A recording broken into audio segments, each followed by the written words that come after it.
Nós vamos dar continuidade no nosso estudo em 1 Pedro, capítulo 5.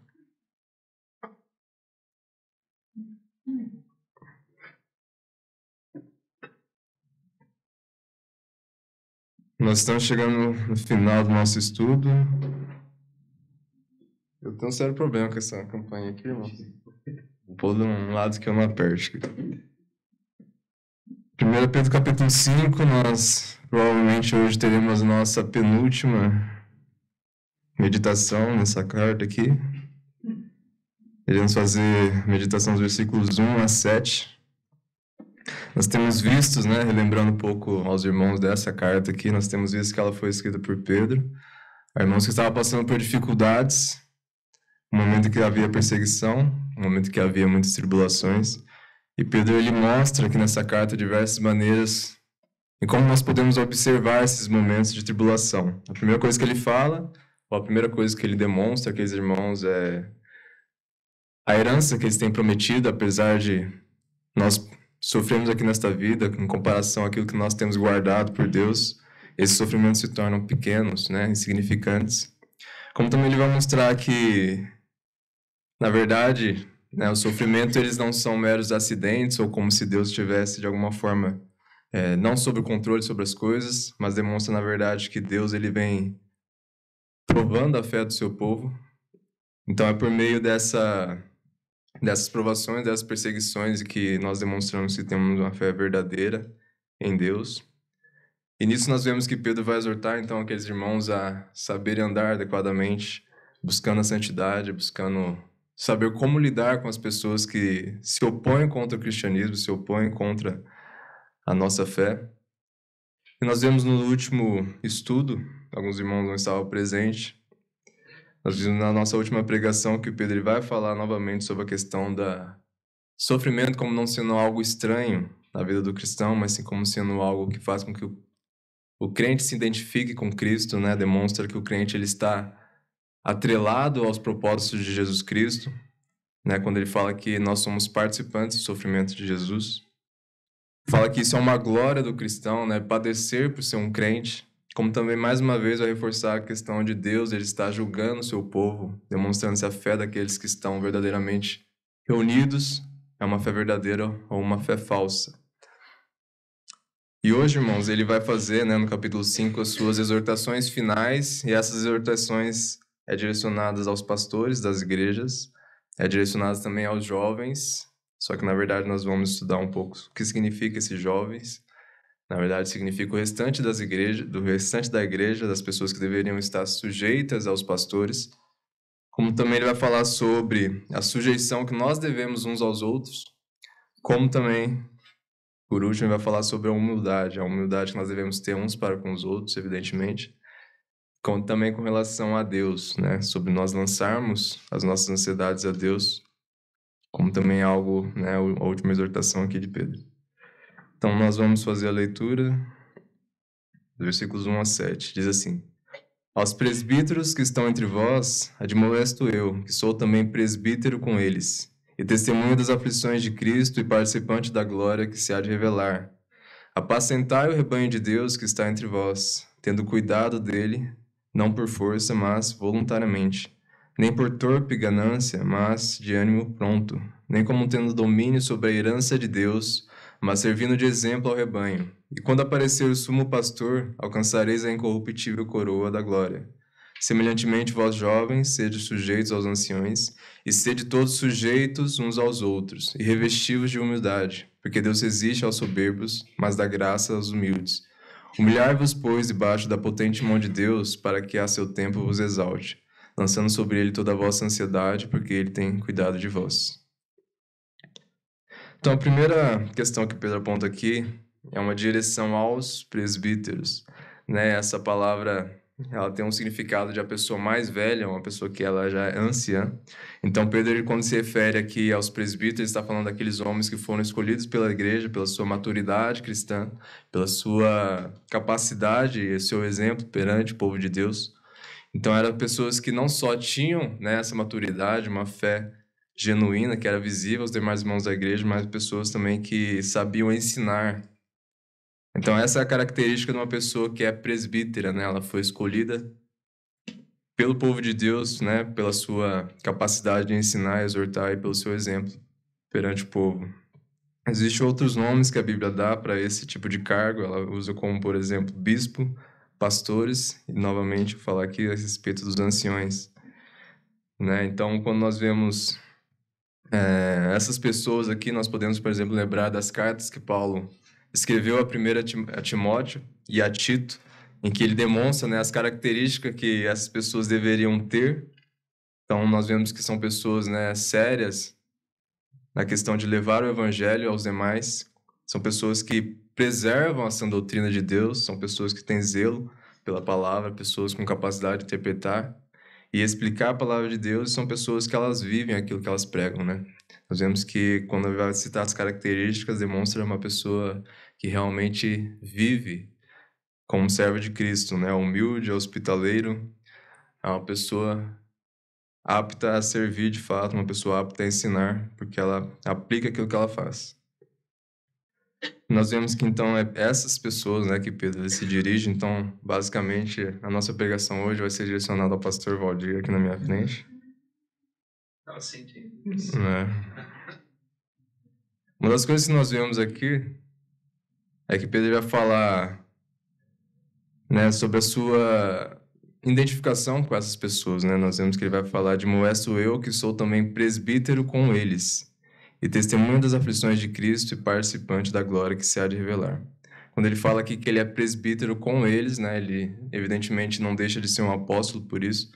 Ele se reconhece como um dos 12 apóstolos exclusivamente de Cristo.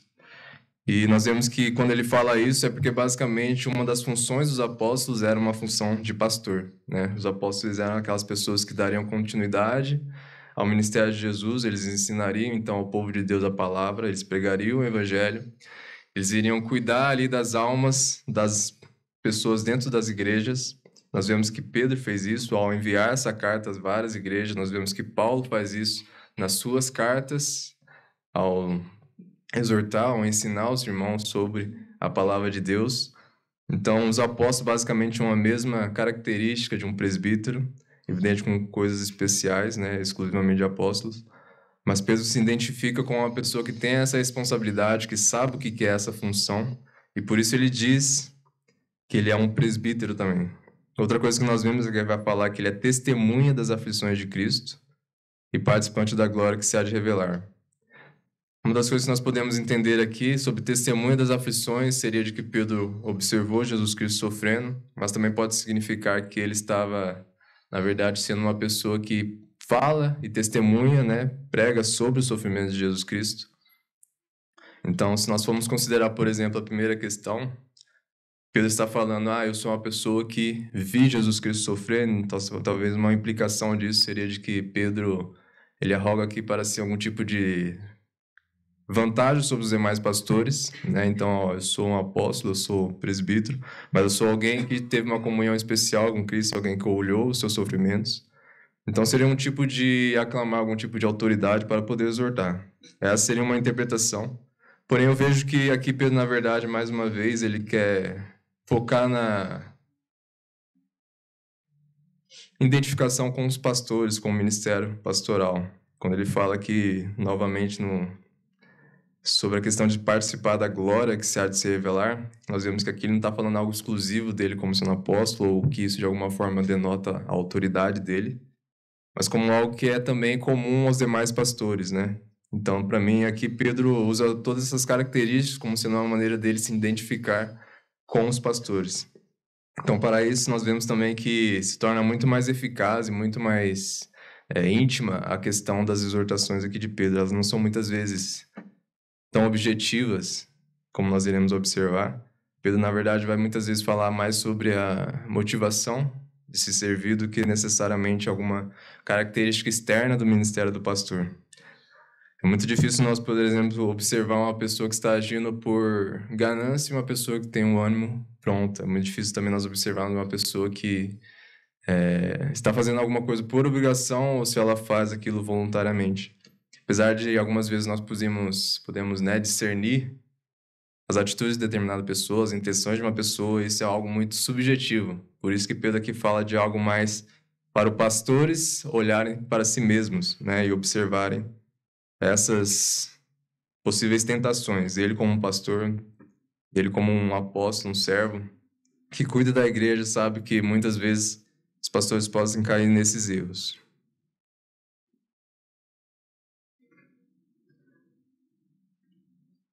Continuando então, irmãos, para as exortações aqui de Pedro.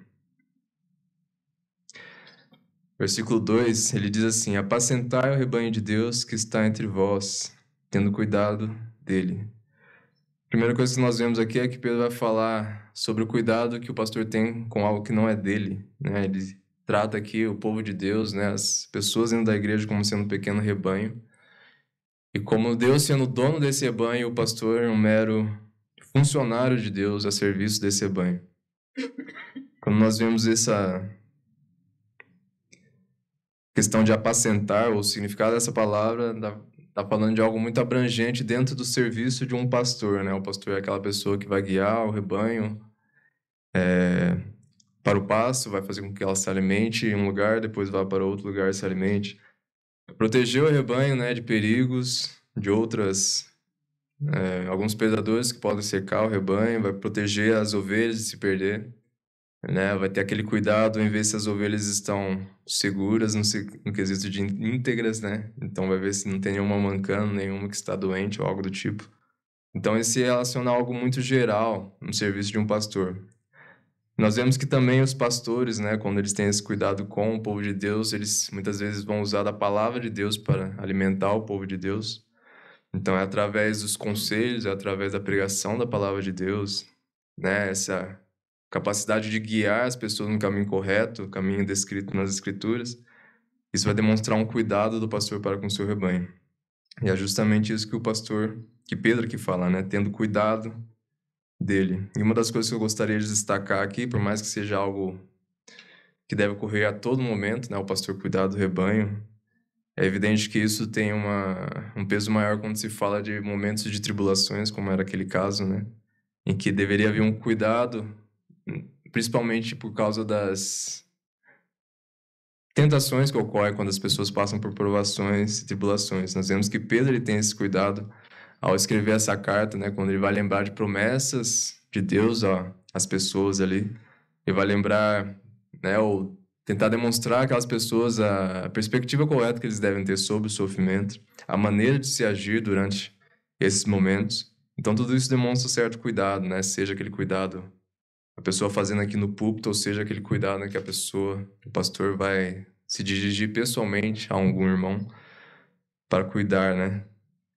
dele, para saber dos seus problemas, para de alguma forma usar a palavra de Deus para o aconselhar.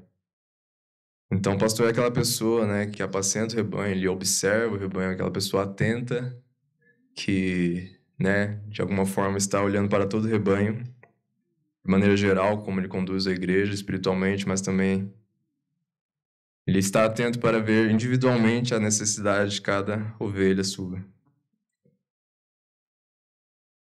E depois, irmãos, de Pedro falar sobre essa questão de cuidado, ele vai falar a maneira ou a motivação que o pastor deve ter.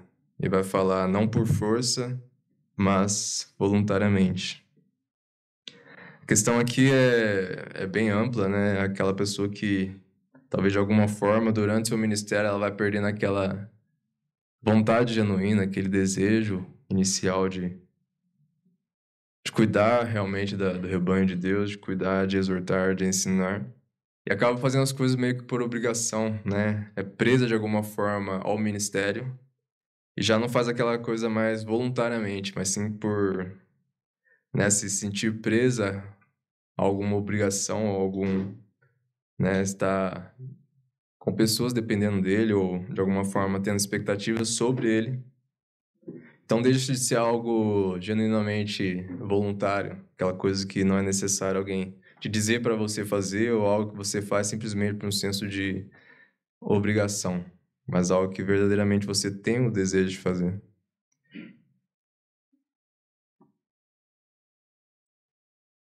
Uma das coisas que nós podemos usar como exemplo para isso é justamente, né, aquelas pessoas que elas odeiam seus trabalhos, né, mas elas sabem que elas têm a necessidade de permanecer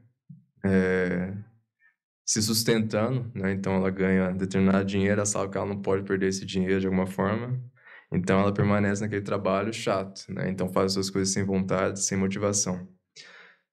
Ou também nós poderíamos considerar aquelas pessoas que elas ofertam a Deus, mas as suas ofertas, na verdade, não são aquelas ofertas genuínas, como Deus espera, mas sim aquela coisa meio que por obrigação. Ah, os outros fazem, eles vão achar ruim se eu fizer, então se torna aquela coisa forçada. Paulo, ele diz uma coisa sobre isso, em 1 Coríntios 9:17, ele diz assim: E por isso, se faço de boa mente, terei prêmio, mas se de má vontade, apenas uma dispensação me é confiada. Então, Paulo está falando aqui do seu ministério, do seu serviço à igreja. E ele vai falar justamente dessa questão dele fazer as coisas de boa mente, não por força, não por obrigação. Ele fala que apesar dele ter sido obrigado a pregar o evangelho, isso não ser algo opcional para ele, Deus o deu esse ministério, ele sabe que ele deve fazer isso não como uma mera obrigação. Ah, Deus fez, eu tenho que fazer. Mas sim como algo que parte também do desejo dele. O desejo dele é exatamente o desejo de Deus. Então, os pastores eles devem ter essa motivação em pregar, em ensinar o povo de Deus, em cuidar da maneira adequada. A outra coisa que ele vai falar é sobre a ganância. Diz assim: não por torpe ganância, mas de ânimo pronto. Nós vemos na Bíblia, né, nas Escrituras, que é bem claro que já naquela época havia muitas pessoas que tinham interesse de ganhar dinheiro através, né, da igreja. Então, eram pessoas que elas tinham aquela ganância, aquele desejo de fazer as coisas, talvez pessoas até muito boas, muito experientes, talvez pessoas que até poderiam agradar de certa forma a igreja, mas toda a sua intenção, toda a sua motivação está baseada no lucro que a igreja poderia dar a essa pessoa. Então a questão aqui não é necessariamente Pedro falando sobre ou contra um pastor receber, né, o seu salário. Nós vemos que isso é bíblico, isso é recomendado, na verdade, por Paulo. Nas Escrituras nós vemos isso. Mas a questão aqui é que a motivação do pastor não deve ser, né, o seu salário, né, ou o dinheiro que ele recebe.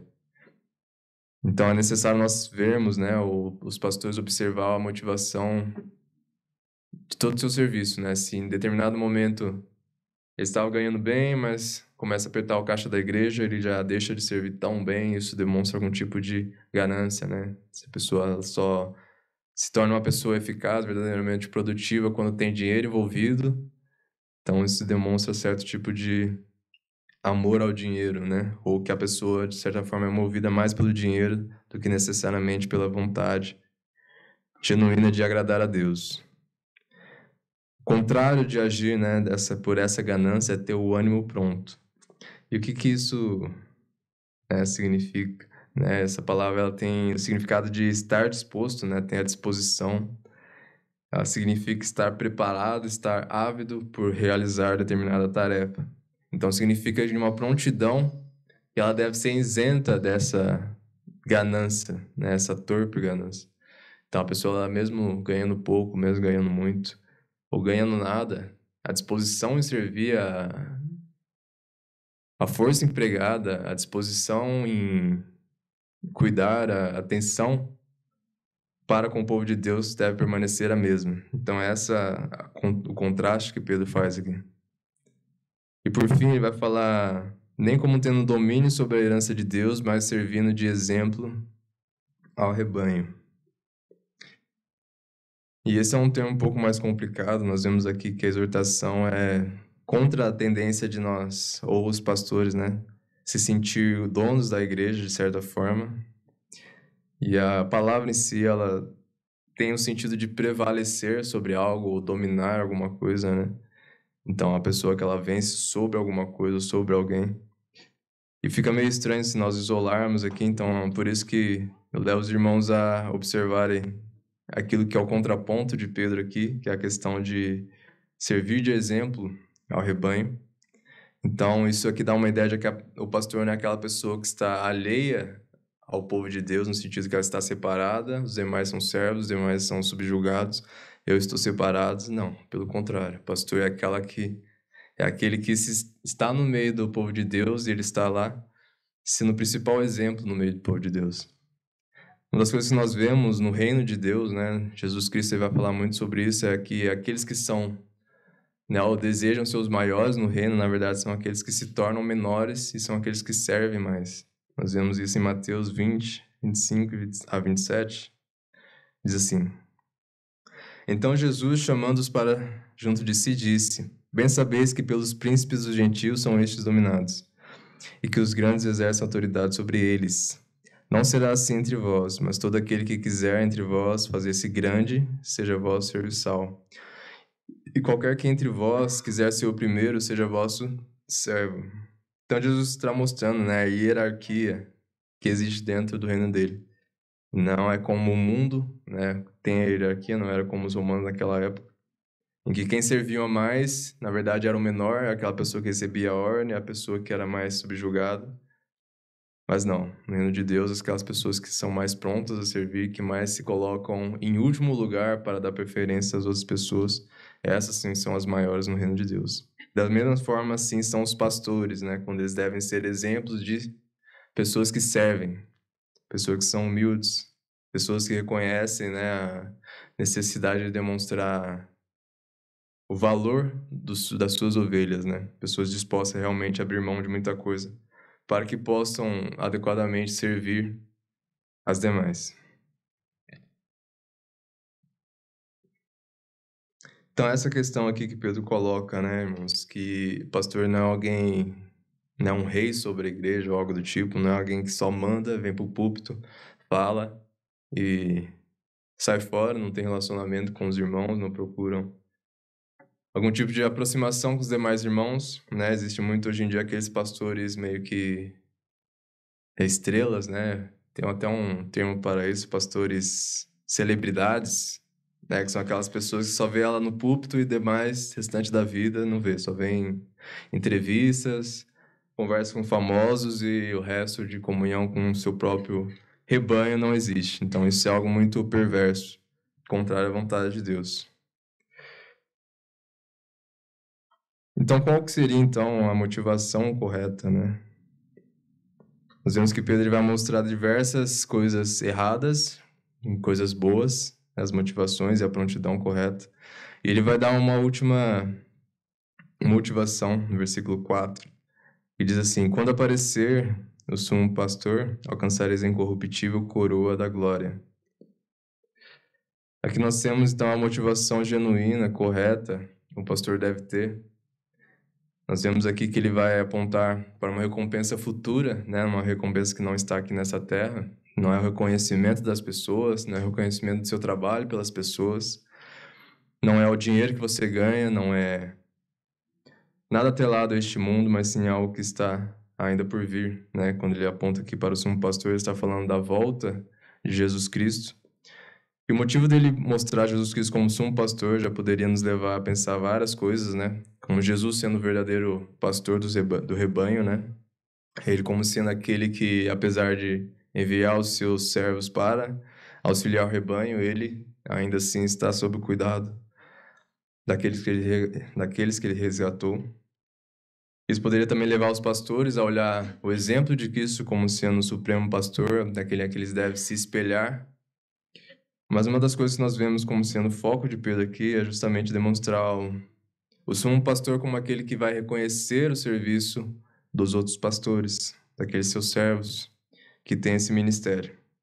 Nós vemos que ele vai preparar, né, essas pessoas uma incorruptível coroa de glória. E nós vemos, irmãos, que quando ele vai falar disso, é aqueles pastores, né, que tiveram a motivação correta. Não necessariamente aqueles pastores que tiveram mais pessoas convertidas na sua igreja, nem o pastor que teve a igreja mais rica, ou a igreja maior, ou a igreja com mais, sei lá, estudos, ou algo do tipo. Mas aquele pastor que teve a sua intenção de maneira agradável a Deus. Aquela pessoa que teve, né, como seu objetivo realmente Jesus Cristo, aquilo que ele tem guardado. Não aquilo que esse mundo, ou as pessoas, ou a igreja pode oferecer a ele. nós vemos que ele vai falar sobre uma incorruptível coroa da glória. A gente não vai entrar no mérito o que seria necessariamente isso, né? Se é algo físico, a gente vai tocar, os pastores vão tocar essa coroa, ela é de ouro, o que seria essa coroa? Eu creio que nem esse seja o objetivo aqui de Pedro, mas sim a questão do reconhecimento desse sumo pastor. O ponto não é o presente em si, a matéria, mas sim aquele que reconhece o serviço e presenteia conforme esse serviço. Então, os pastores vão alcançar, né, verdadeiramente o reconhecimento de Jesus Cristo se trabalharem bem. E essa é a motivação genuína. Nós vemos, né, Pedro, na conversa que ele teve com Jesus, né, Pedro sendo questionado, você me ama? E ele dizendo, amo, apacenta as minhas ovelhas. E é nesse sentido que os pastores também, né, devem ter como a sua motivação, amar a Jesus Cristo como sendo motivo dele apacentar da maneira correta as suas ovelhas. Nós vemos no versículo 5, Pedro vai agora se direcionar aos jovens e a sua sujeição aos anciãos. E a primeira coisa que eu gostaria de explicar aqui é a questão do significado dessas palavras aqui, porque a primeira leitura natural, realmente a minha, foi essa, a questão de vermos, né, as pessoas jovens de idade em comparação, em contraste às pessoas mais velhas de idade. Então seria uma quebra bem brusca aqui de Pedro, no seu contexto, e é bem possível que seja isso também, mas, né, eu, estudando um pouco sobre as palavras e depois vendo que outros comentários também tinham a mesma interpretação.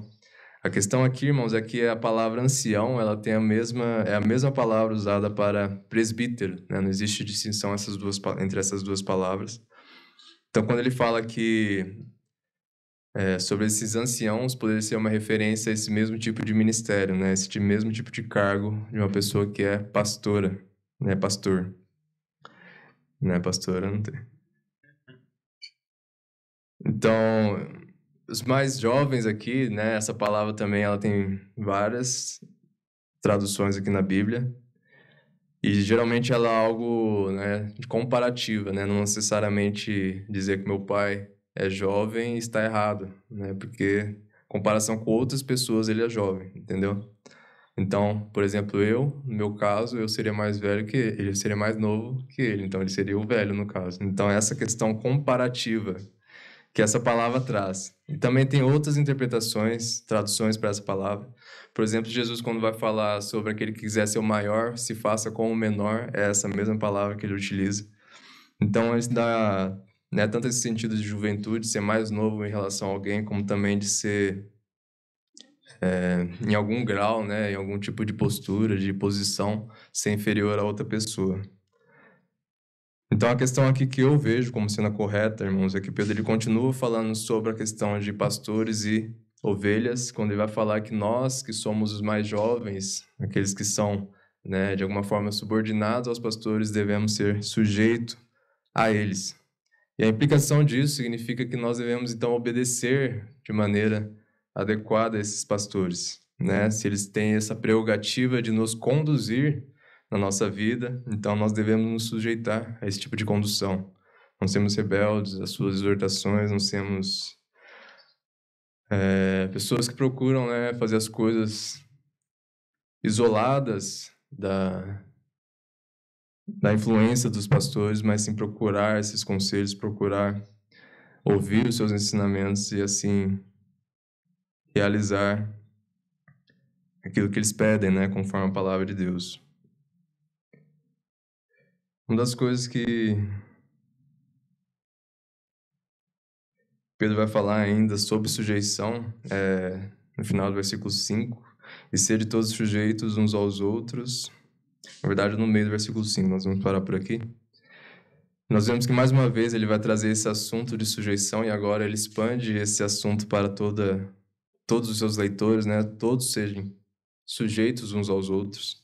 E aqui nós vemos que a sujeição, né, nós podemos já considerar que ela é diferente de nível, pelo menos quando nós vemos que Pedro fala de diversos tipos de sujeição, nós devemos pensar que não é a qualquer pessoa, de qualquer forma, ou em qualquer contexto que nós vamos nos sujeitar uns aos outros, né? Existe uma diferença entre uma mulher sujeitar ao seu marido e sujeitar a outros homens. Existe uma diferença da sujeição que o marido deve ter à mulher, que também é falada na Bíblia. Entre a sujeição que a mulher deve ao esposo, nós vemos que existe uma diferença que eu, como um membro da igreja, devo me sujeitar ao pastor, e a sujeição que eu devo aos demais irmãos da igreja. Cada sujeição ou cada pessoa com que nós nos sujeitamos requer algum tipo diferente de sujeição, e é necessária sabedoria para nós entendermos isso, né, e aplicarmos de maneira adequada. Mas a questão da sujeição é que ela pressupõe algum tipo de autonegação em prol de outra pessoa, né? Quando nós vemos que o serviço, nós muitas vezes indicamos esse tipo de sujeição, quando nós estamos dispostos a abrir mão do nosso, sei lá, descanso, ou do nosso prazer, ou de fazer a nossa vontade para realizar a vontade de outra pessoa. Isso demonstra nossa sujeição a essa pessoa. Então é nesse contexto que nós vemos que todos nós devemos nos sujeitar uns aos outros. E ele continua dizendo sobre a humildade: e revesti-vos de humildade, porque Deus resiste aos soberbos, mas dá graça aos humildes. Então nós vemos como a humildade sendo também uma característica da sujeição, né? Pedro fala da humildade de maneira separada, mas nós vemos que é muito difícil a pessoa ser sujeita a outra pessoa sem ter humildade, sem reconhecer que a pessoa de alguma forma merece ser valorizada. Nós vemos que, né, sobre a questão da humildade,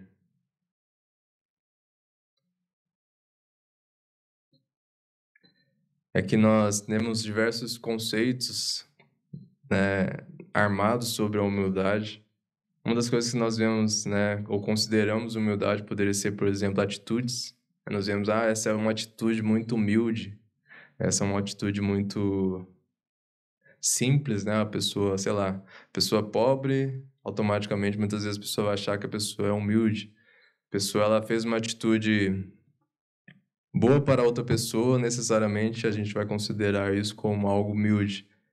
A pessoa, ela comprou algo simples, comprou algo barato, humildade. Muitas vezes não é isso, tá, irmãos? A humildade é algo muito mais interno, que Deus ou a nós mesmos devemos sondar, que só Deus pode sondar e nós mesmos devemos nos sondar, que é aquela característica de que nós olhamos pouco para nós mesmos, né? Às vezes as pessoas até confundem humildade com aquelas pessoas que se desprezam, né? Ou se veem como algo...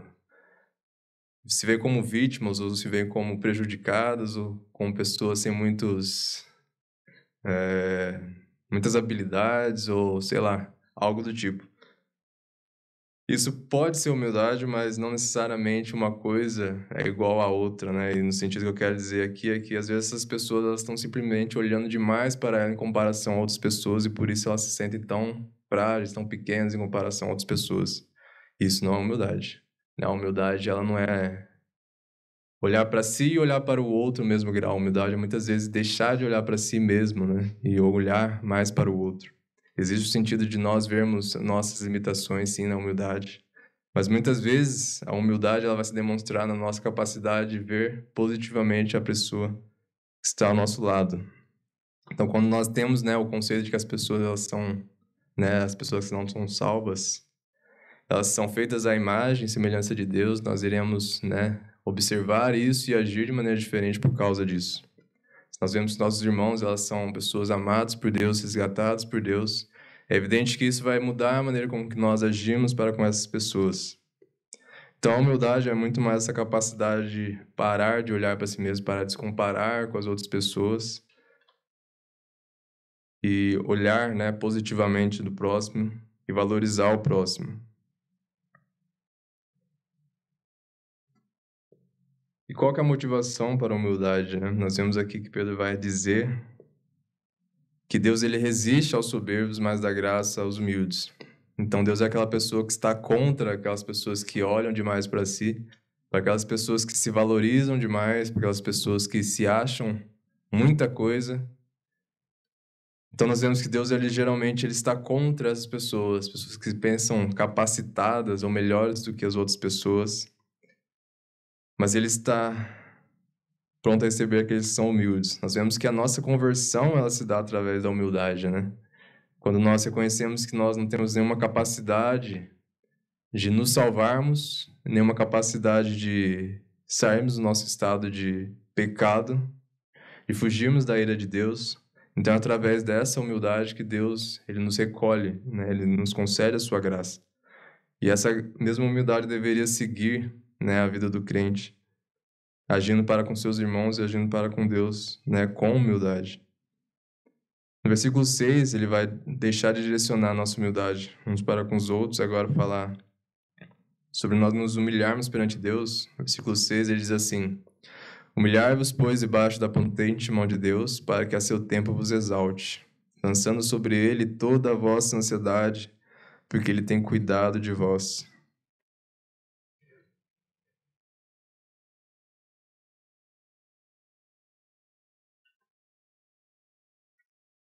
Aqui nós vemos... Nossa, meu esboço tá... Aqui nós vemos, irmãos, que Pedro ele vai agora demonstrar, né, a humildade como sendo algo direcionado a Deus. E ele vai falar para nós observarmos a potente mão de Deus, né, como sendo algo... Deus, alguém poderoso. E esse versículo foi muito difícil para mim entender o significado dele. Eu acho que até agora eu tenho uma certa dificuldade com exatamente quais seriam as implicações desse versículo aqui. Se Pedro, de alguma forma, está falando para nós, né, observarmos como nós somos pequenos, no sentido de nos humilharmos, ou se ele tem algo a mais a dizer sobre isso, né, ou as implicações dessa verdade são outras na mente de Pedro.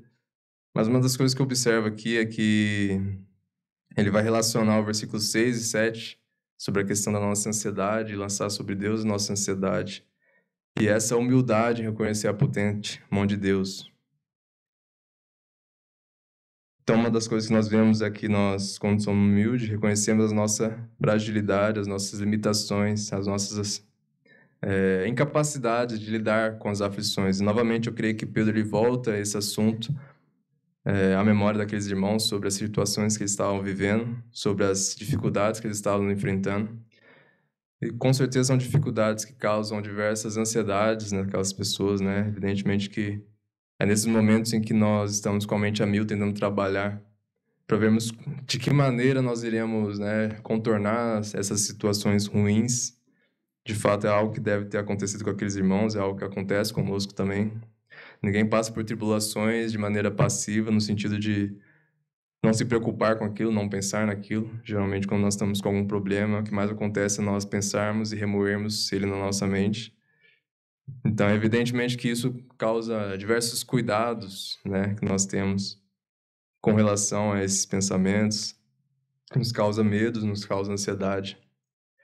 E uma das coisas que nós observamos, né, se nós somos verdadeiramente pessoas que olham para Deus, olham para aquilo que Deus é, Deus faz, nós observamos que, né, nós não podemos nada em comparação às nossas dificuldades, mas Deus pode.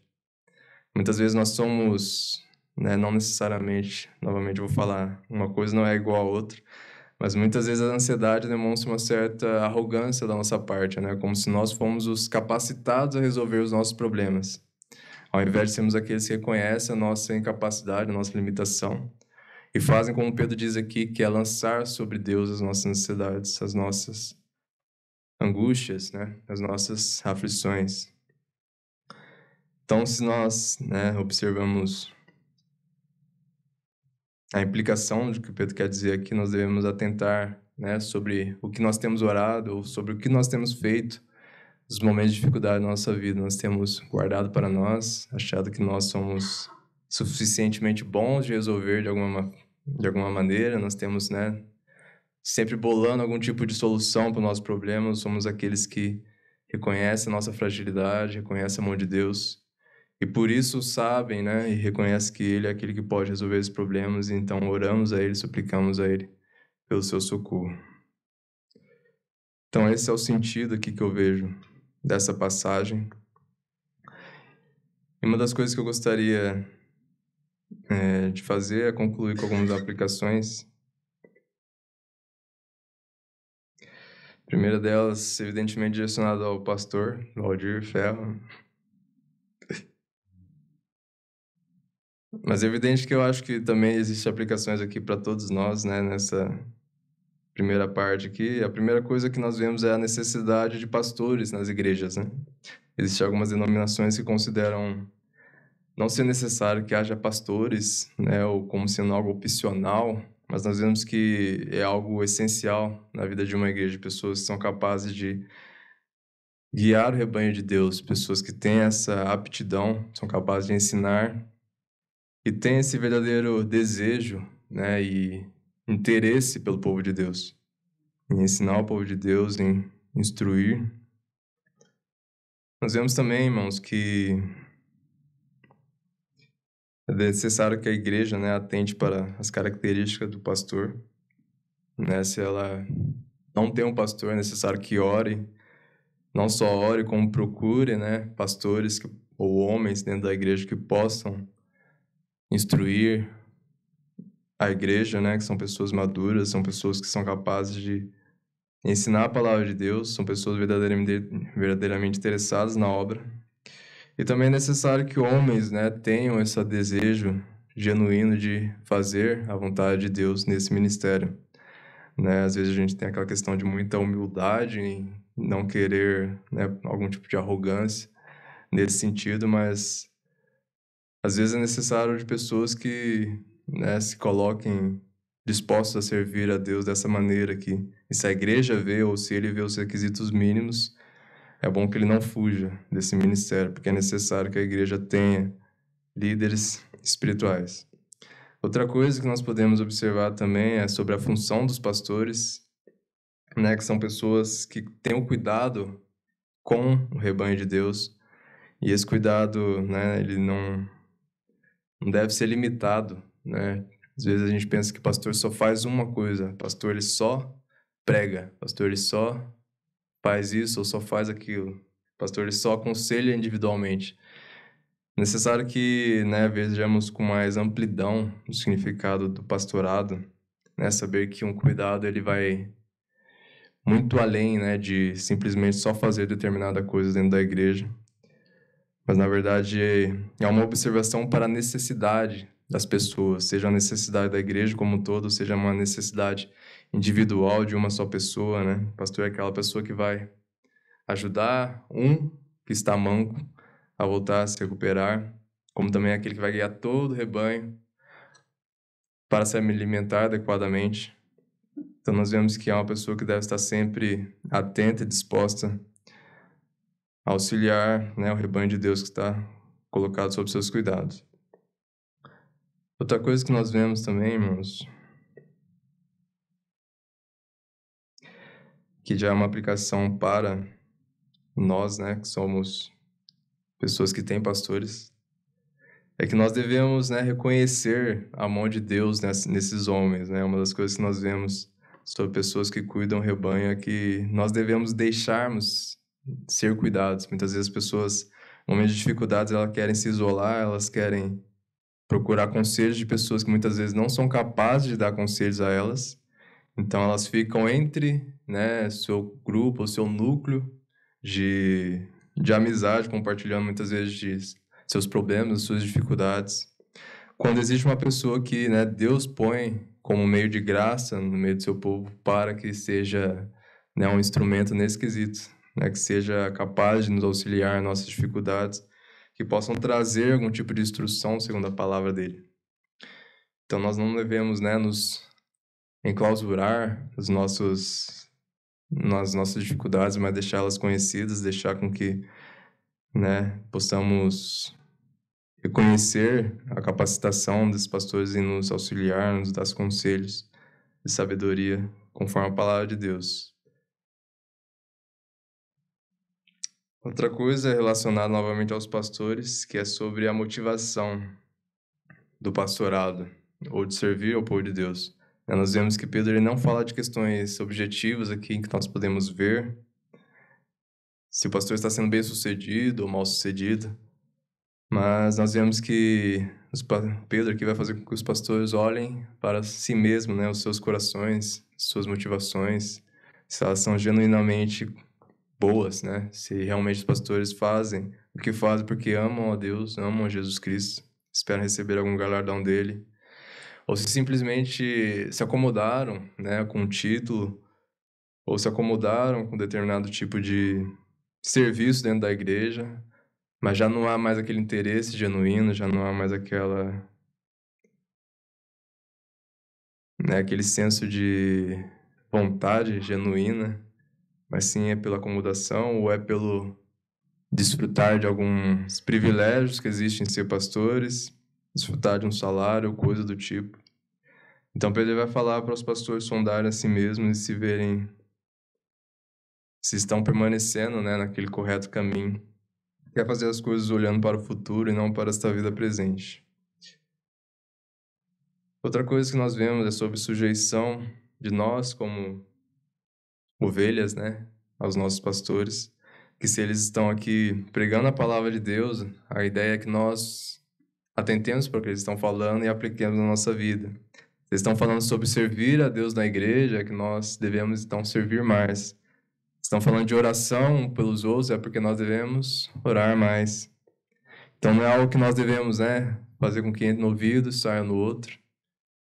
Não é algo que nós devemos desprezar, né, e sim nós procuremos sempre obedecer, sempre fazer aquilo que aqueles homens estão nos ensinando a fazer, porque não é deles que parte essas coisas, mas sim da palavra de Deus. A maneira como Deus cuida de nós e a maneira como Deus fala conosco. E outra coisa sobre a sujeição que nós devemos ter uns para com os outros. Eu vou repetir novamente a questão de que nós não demos a mesma sujeição, né? Não é ao mesmo nível. Ela muitas vezes vai ter nuances da maneira como nós devemos agir uns aos outros. Mas a questão é que todos nós devemos ter essa disposição, né? E muitas vezes nos abdicarmos, olharmos menos para nós mesmos, olharmos mais para os outros, olhar mais para as vontades dos outros, aquilo que é melhor para outra pessoa. E também isso reflete na nossa humildade, né? Que já é outro assunto que é tratado por Pedro aqui.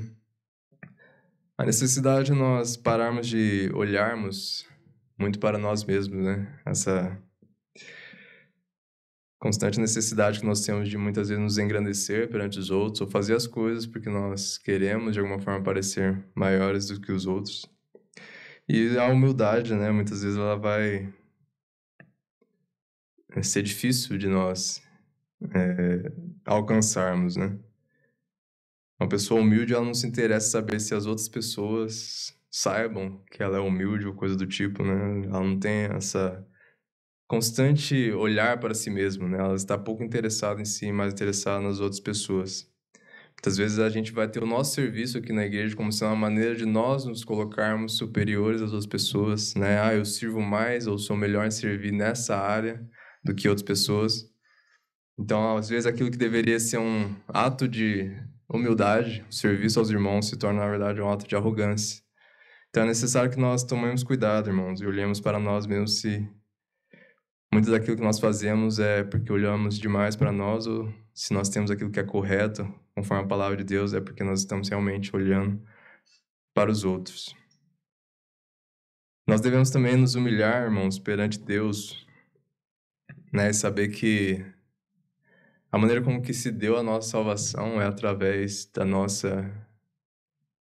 do reconhecimento da nossa limitação, né? Se nós olhamos para nós mesmos, nós devemos saber o quão frágeis nós somos, né? O quão pequenos e impotentes nós somos comparado a Deus, principalmente comparado ao privilégio da salvação. Né? Nós sabemos que Jesus Cristo ele veio humilhando a si mesmo também para que nós pudéssemos ser salvos. Se existe um exemplo de humildade, esse exemplo é Jesus Cristo, né? A Bíblia fala que ele se esvaziou a si mesmo, tirou toda a sua glória, que é devida, né? Aquilo realmente é, e muitas vezes nós achamos que somos, né, uma mentira, né? Achamos que somos algo quando não somos nada. Nós deveríamos, né, saber que Jesus Cristo, sendo alguma coisa, sendo muita coisa, sendo tudo, na verdade, se esvaziou, né, se fez como servo, olhou para a necessidade de nós que somos pecadores, né, como também olhou para aquilo que seu Pai desejava que ele fizesse, e por isso ele sofreu o que sofreu. Então, esse é um exemplo que nós devemos ter de humildade. E outra coisa é que a humildade, ela deve nos fazer reconhecer a nossa limitação perante as circunstâncias dessa vida, que essa foi a última meditação que nós tivemos aqui no versículos 6 e 7, sobre a necessidade de nós, né, saber que somos incapazes de contornar os nossos problemas, de resolvê-los por nós mesmos, né, que muitas vezes a nossa ansiedade, os nossos medos, as nossas frustrações, nossas tristezas vai demonstrar que nós estamos olhando muito para nós mesmos, para aquilo que nós podemos ou não fazer, ao invés de olharmos para onde é correto, que é para Deus. Então é necessário que nós atentemos, irmãos, né? Se nós temos orado durante os momentos das nossas dificuldades, ou se nós temos sido apáticos, ou se temos aquelas pessoas que procuram resolver os problemas sozinhos, ao invés de procurar a ajuda de Deus. É necessário que nossas orações elas sejam mais sinceras, né? Também sejam orações mais sabendo que Deus ele sabe os nossos problemas de verdade, o tom dos nossos corações, né? Muitas vezes a gente tem que olhar para os salmos e ver o quanto eles são meio crus, né? Aquelas pessoas elas oravam de maneira até às vezes que pode nos escandalizar, né? Mas a maneira que eles oravam era porque eles realmente estavam sendo sinceros perante Deus, né? Eles estavam fazendo aquela oração